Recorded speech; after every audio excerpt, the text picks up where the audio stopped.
Welcome to Red Rock Canyon National Conservation Area. I'm Ranger Anica, and tonight I'm going to read for you Bat Loves Night, written by Nicola Davies and illustrated by Sarah Fox Davies. I chose this book because I also love night, and it gave me an excuse to be out here this late. And I love bats. I think they're really cute. I know a lot of people are kind of scared of bats, but I don't understand why. They're so cute. Look at that bat face, and that bat face, and look at that one. Fruit bats are my favorite. I think they're the most cute, but we don't have those out here. Well, we do have our insect-eating bats, including the western pipistrelle, and this book is about pipistrelles. So hopefully, maybe by the end, you'll also like bats. Bat is waking upside down as usual, hanging by her toenails. Her beady eyes open, her pixie ears twitch. She shakes her thistledown fur. She unfurls her wings, made of skin so fine the finger bones inside show through. The pipistrelle bat's body is no bigger than your thumb. It's pretty little.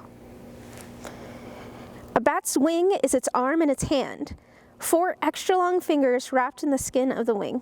So if you're looking at the fingers of the wing, it's like this. So this little claw-looking thing is their thumb, and then these are the fingers, which I think is pretty neat. Bats' toes are shaped like hooks, so it's no effort for a bat to hang upside down. Now she unhooks her toes and drops into black space.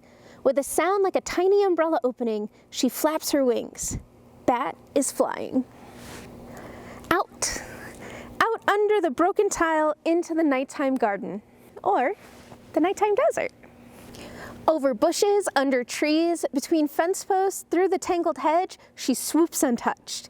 Bat is at home in the darkness, as a fish is in the water.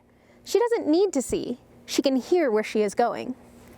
Bats can see, but in the dark, good ears are more useful than eyes. Yeah, it's kind of hard to see.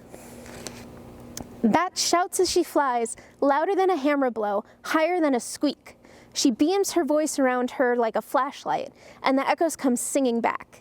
They carry a sound picture of all her voices touched. Listening hard, Bat can hear every detail, the smallest twigs, the shape of leaves. Using sound to find your way like this is called echolocation. The noise bats makes when they shout is too high for humans to hear. Gliding and fluttering back and forth, she shouts her torch of sound among the trees, listening for her supper. All is still. Then a fat moth takes flight below her. Bat plunges fast as blinking and grabs it in her open mouth. But the moth's pearly scales are moon dust slippery. It slithers from between her teeth. Bat dives, nets it with a wingtip, scoops it into her mouth. This time she bites hard. Its wings fall away like the wrapper from a candy. In a moment, the moth is eaten. Bat sneezes. The dusty scales got up her nose. A bat can eat dozens of big moths in a single night, or thousands of tiny flies, gnats, and mosquitoes. Most species of bats eat insects, including the ones we have here. But there are some that eat fruit, fish, frogs, even blood. But we don't have those ones. Hunting time has run out. The dark will soon be gone. In the east, the sky is getting light. It's past Bat's bedtime.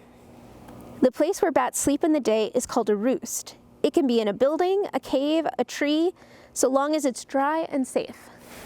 She flies to the roof in the last shadows and swoops in under the broken tile. Inside there are squeakings. 50 hungry batlings hang in a huddle, hooked to a rafter by oversized feet. Bat lands and pushes in amongst them, toes first, upside down again. Baby bats can't fly. Sometimes mother bats carry their babies with them as they go out, but mostly the babies stay behind in the roost and crowd together to keep warm. Bat knows her baby's voice and calls to it. The velvet scrap batling climbs abroad and clings to Bat's fur by its coat hanger feet. Wrapped in her leather wings, the baby suckles Bat's milk. Baby bats drink mother's milk until they learn to fly at a few weeks old. Then they can leave the roost at night and find their own food. Outside, the birds are singing. The flowers turn their faces to the sun, but inside the roof hole, the darkness stays. Bat dozes with her batling, waiting. Bats are nocturnal. That means that they rest by day and come out at night to search for food. When the tide of night rises again, Bat will wake and plunge into the blackness, shouting. Bat loves the night. The end. So, do you love bats a little bit now? I mean, come on. Look at that bat face. I hope you enjoy this story, and I hope maybe you enjoy bats a little bit more as well. Thanks for joining me, and I'll see you next time.